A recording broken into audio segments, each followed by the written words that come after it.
Hello, everyone, and welcome back to the Safe Simple Sound podcast. I'm Alex, and if you've been listening for a while, you know our mission is built on the secured framework, specifically the drive to seize financial control and understand financial choices. Today, we are tackling one of the biggest financial choices many of you will ever face: paying for college without jeopardizing your own retirement or your child's future. If you've ever worried that you earn too much for federal aid but not enough to pay the full sticker price, this episode is specifically for you.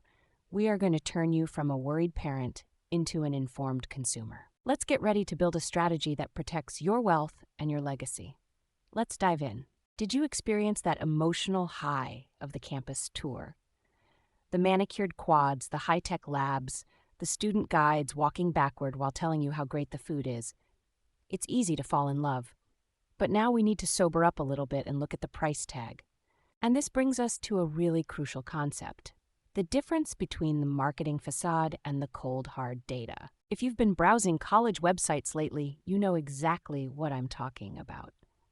You see these gorgeous, glossy brochures and websites promising things like generous merit scholarship programs or bold claims that they meet the demonstrated need of all admitted students.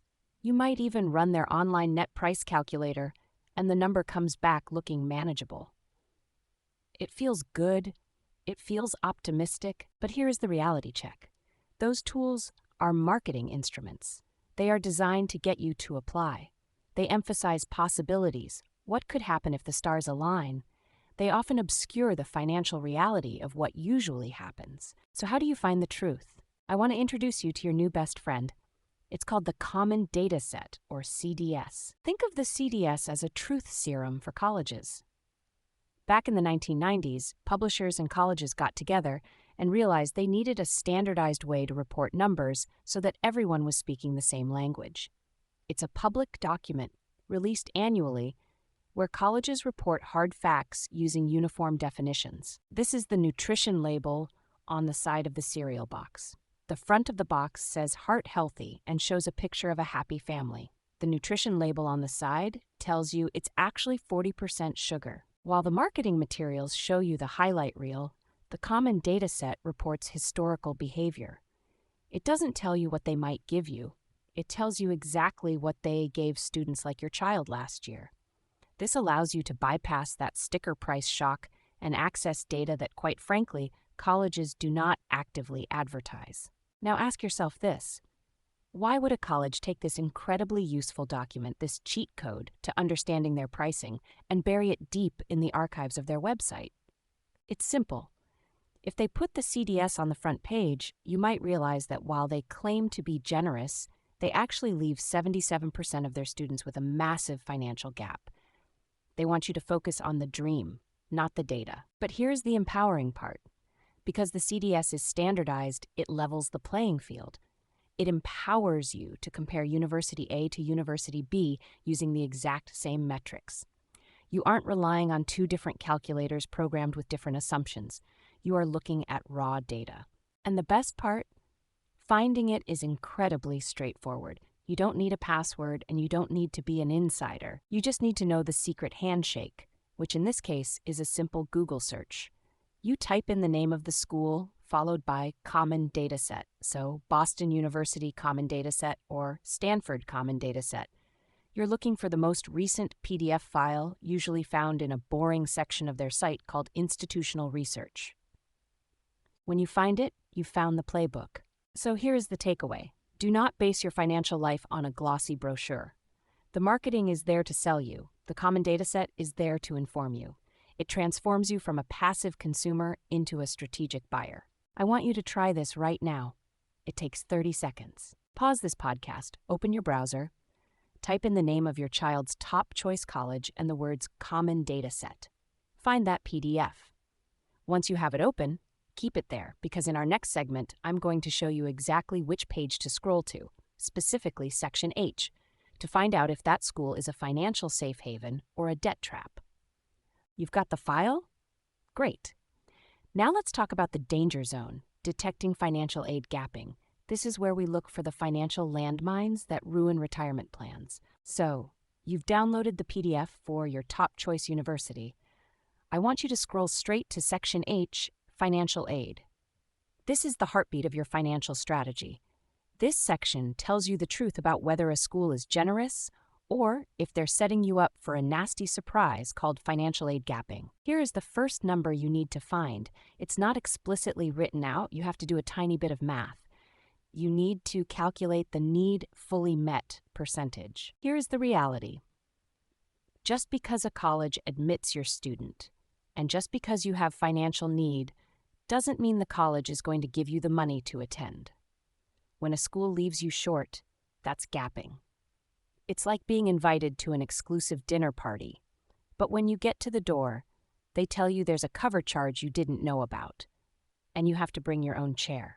To predict if this will happen to you, look at Section H, line H.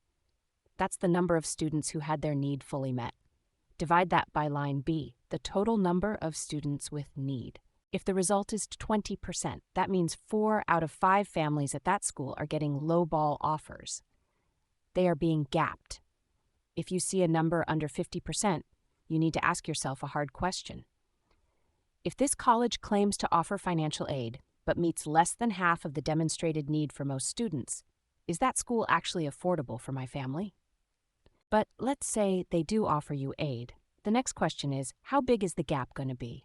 This brings us to our second key point, the average percentage of need met. This is usually found on line I. This number is crucial because it helps you predict what you'll owe on top of your Student Aid Index SAI. Let's say your SAI suggests you can pay $25,000, but the school costs $75,000. You have $50,000 of need. If that school's data shows they only meet 70% of need, they are going to leave you hanging for that missing 30%. Suddenly, your affordable contribution isn't $25,000 anymore.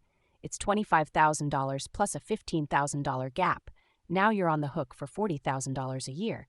You need to know that number before you pay the application fee. Now here's the third thing, and honestly, this is the one that tricks the smart parents. You have to look at the gift aid ratio. I want you to imagine 2 aid packages. Both offer $30,000. Package A is $25,000 in grants, free money, and $5,000 in loans. Package B is $5,000 in grants and $25,000 in loans. On paper, the total aid is the same, but Package B is a debt trap. In Section H, compare the scholarships grants column against the self-help, which is code for loans and work study. You want to see a high ratio of gift aid. If a school relies heavily on loans to build their aid packages, they aren't helping you pay for college. They're just helping you finance a mortgage without the house. Think about this. How would your list of target schools change right now if you eliminated every institution that relies on loans for more than 40% of their aid packages? So here is the strategy. We are looking for red flags. If you find a school with a low need fully met rate, let's say under 50%, and a low gift aid ratio, that is a high-risk institution. Unless your child is a top-tier recruit or you have a very specific reason for applying, that school is statistically likely to break your heart in the spring when the bill comes due. To wrap this segment up, the common data set allows you to predict the financial future. 1. Use the need fully met percentage to see if you'll be gapped. 2. Use the average percentage of need met to see how big that gap will be. 3. Check the gift aid ratio to ensure you aren't just being offered a mountain of debt. Here is your homework for today. I want you to take just 3 schools from your current list. Go to Section H2, take the number on line H, and divide it by line B. If that percentage scares you, it's better to know now than in April. But hey, what if you make too much money to qualify for need-based aid anyway? What if you're looking for a discount based on your students' grades? Stick around. In the next segment, we're going to talk about the merit aid hunt and how to use the data to find schools that are desperate to pay for your students' talent. Stay tuned. We are pivoting from defense to offense. We're going on the merit aid hunt. If you are one of those families falling into the squeezed middle, you earn too much to qualify for federal need-based aid, but writing a check for $70,000 a year sounds absolutely impossible, this segment is specifically for you. We are going to talk about tuition discounting and identifying what we call buyer schools. So here is the reality check. In the college market, there are sellers and there are buyers. Seller schools are the brand names, the Ivies, the ultra elites. They have thousands of applicants for every spot. They don't need to offer you a discount to get you to attend. You're lucky to get in, and you pay full price for the privilege. But then there are buyer schools. These are often fantastic, high-quality institutions that are aggressively looking for high-performing students to boost their own rankings and profile. They are willing to buy your students' attendance with merit scholarships. And guess what? The common data set tells you exactly who they are. You just have to look at section H2A. I want you to focus on two specific lines in that document. They are your best friends. First, look at section H2A, line N. I call this the merit money count. This line tells you the number of students who had no financial need, meaning the college looked at their bank accounts and said you can afford to pay full price, but gave them merit scholarships anyway. You take that number and divide it by the total number of students with no need. This gives you a percentage. This number is the generosity index for affluent families. It reveals how willing a school is to discount for people like you. If that number is 5%, run away. That's a seller. But if that number is 40%, 50%, or even 60%, you have found a buyer. That school is actively handing out money to attract talent. Now, once you know they give out money, you need to know how much. That brings us to section H2A, line O.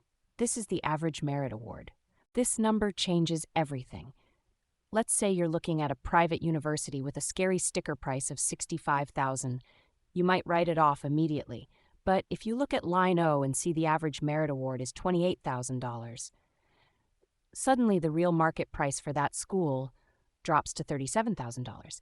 That completely changes the conversation, doesn't it? It changes how you view that $65,000 price tag. It's not a bill. It's a starting negotiation point. But here is the catch. And this is crucial. You have to be the student they want to buy. This is where you cross-reference with Section C of the Common Data Set, which lists the GPA and test scores of admitted students. You want to find generous colleges where your student isn't just in the middle of the pack.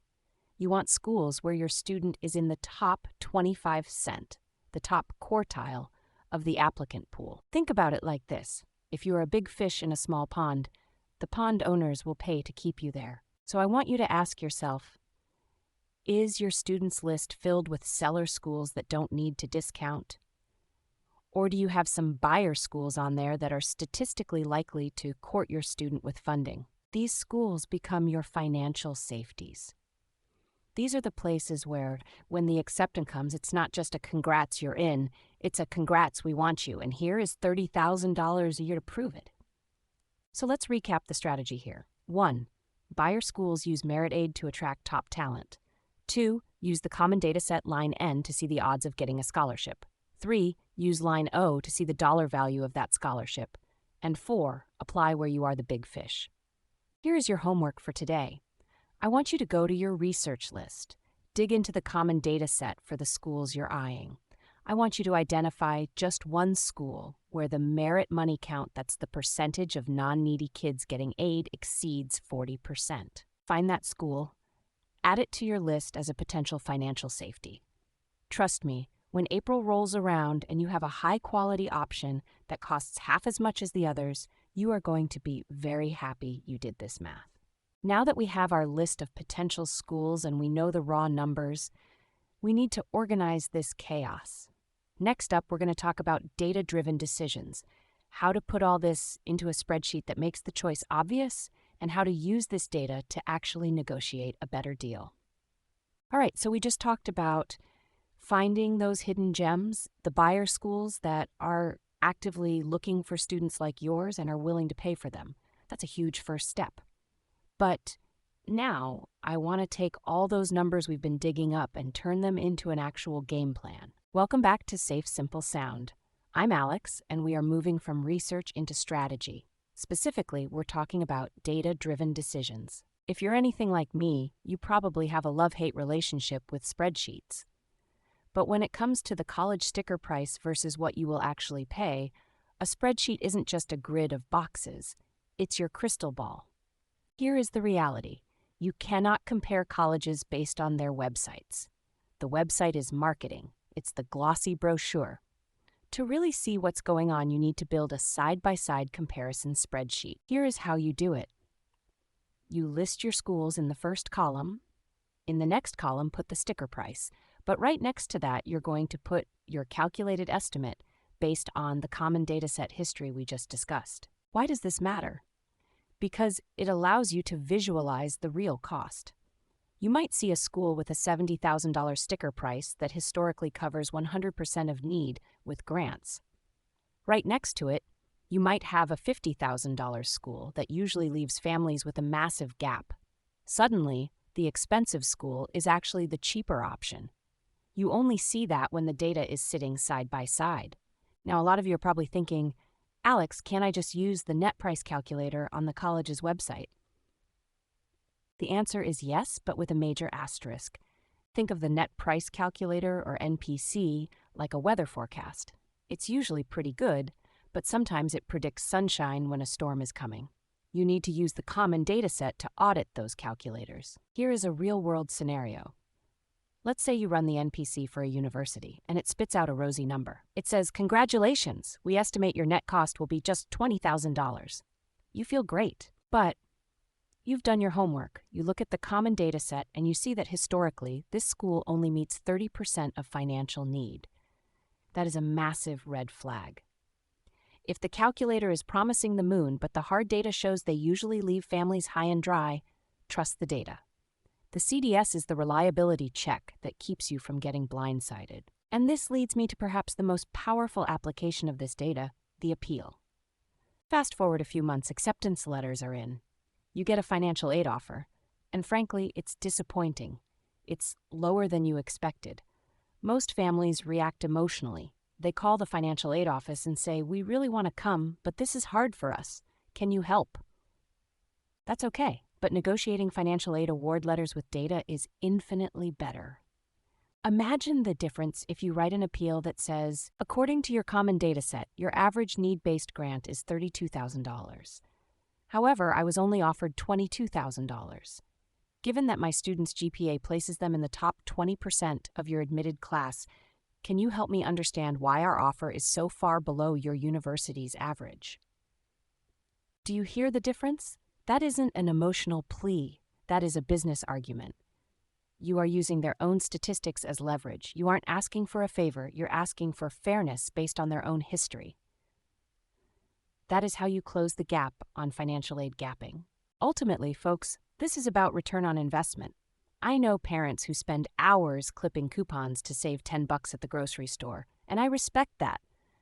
But we are talking about spending maybe 2.5 hours right now to analyze this data. If that 2.5 hours helps you avoid a school that would have saddled you with $100,000 in unexpected loans, that is the best hourly wage you will ever earn. The goal is to create a strategic list. We want to eliminate the high-risk schools early. If the data shows a school is stingy, don't waste the application fee. Don't waste the emotional energy. Only apply to institutions where your student is both academically wanted and financially supported. So, here is your homework for this week. And this one is a big money saver. I want you to create your college comparison spreadsheet. Keep it simple. You need columns for the school name, the sticker price, the need fully met percentage, and the gift aid percentage. Populate that for your top 5 schools. Do the math now so you don't have to do the panic later. And that brings us to the end of our deep dive into the numbers behind the admissions curtain. Today, we shattered the illusion of the sticker price and handed you the tools to find the truth. We learned that the common data set isn't just a boring government form. It is the ultimate leverage for parents who refuse to overpay for higher education. By analyzing Section H, we discussed how to spot financial aid gapping a mile away, ensuring you don't waste application fees on schools that historically leave families with unmanageable debt. We also cracked the code on finding those buyer schools, the generous colleges that are actively looking to discount tuition through merit scholarships for high-performing students. Remember, this goes back to our core mission, seizing financial control. You are no longer at the mercy of a generic net price calculator or a glossy marketing brochure. You now have the power to build a college list where your child is not just admitted, but financially valued. Until next time, keep digging for the data, stay skeptical of the marketing, and keep making sound financial choices. This is Alex, signing off.